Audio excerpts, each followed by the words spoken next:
वह सुबह से दौड़ रहा है। इसका ट्रांसलेशन क्या होगा, इस वीडियो में हम बिल्कुल बेसिक से समझेंगे।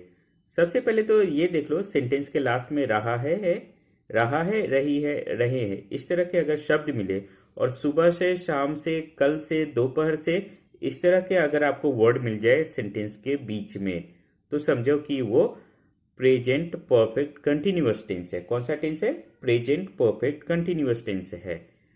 तो हर प्रेजेंट परफेक्ट कंटिन्यूअस टेंस को बनाने के लिए एक ही नियम होता है। वो नियम क्या है?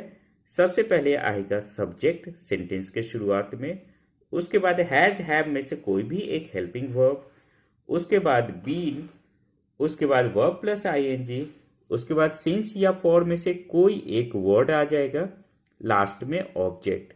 यहाँ पर अब आपको दो जगह कंफ्यूजन हो रहा होगा कि हैज हैव में से कौन सा आएगा और सिंस फॉर में से कौन सा आएगा। तो चलो इस कंफ्यूजन को मैं दूर ही कर देता हूँ। ये रहा एक छोटा सा लिस्ट, अब आपको दिख रहा होगा। हैज का यूज हम ही, शी, इट या कोई नाम के साथ करते हैं, और हैव का यूज हम आई, वी, यू या दे सब्जेक्ट जब हो तब करते हैं। और दूसरी बात ये रहा सिंस और फॉर का मतलब, दोनों में डिफरेंस क्या होता है।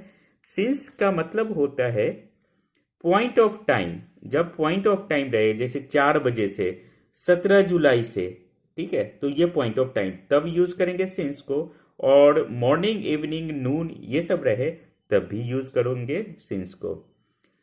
और फॉर के यूज जब पीरियड ऑफ टाइम हो, जैसे फॉर 2 आवर्स, फॉर 3 डेज, ये सब 3 दिनों से, 2 घंटों से, ये पीरियड ऑफ टाइम हुआ, तो यहां पर यूज करेंगे फॉर को और यहां पर सिंस को।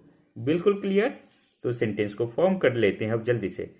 वह का इंग्लिश होगा ही, सब्जेक्ट की जगह पर ही आ गया। ही के साथ कौन सा हेल्पिंग वर्ब यूज होगा? हैज। बीन के जगह पर बीन, वर्ब प्लस आईएनजी। दौड़ना का इंग्लिश होता है रन, इसलिए इसका वर्ब प्लस आईएनजी रनिंग। अच्छा, फॉर सिंस में मैं बताया हूं कि सुबह मतलब कि मॉर्निंग के साथ हम क्या यूज करेंगे? सिंस। मॉर्निंग, इवनिंग, नून के साथ since. He has been running since morning.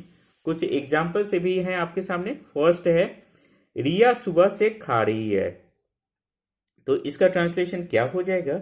Riya has been eating since morning.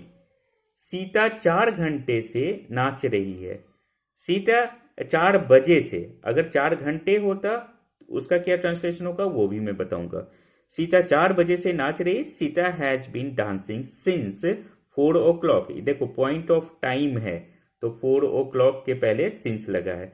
अगर 4 घंटों से नाच रही होता तो for Sita has been dancing for 4 hours. Next 2 और एग्जाम्पल हैं। मैं दोपहर से खेल रहा हूं, इसका ट्रांसलेशन क्या होगा? I have been playing since noon. आप सुबह से काम कर रहे हैं। You have been working since morning. अगर कोई डाउट हो आपको तो वीडियो के कमेंट सेक्शन में पूछ लेना। एक टेस्ट है, टेस्ट का आंसर जरूर देना आप। ये रहा टेस्ट आपके सामने।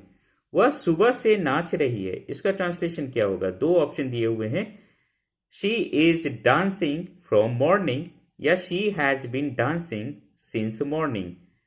अगर आप इस चैनल पर नए हो तो सब्सक्राइब कर लो, क्योंकि यहां पर आपको स्पोकन इंग्लिश और वर्ड मीनिंग के बहुत सारे वीडियोस मिल जाएंगे।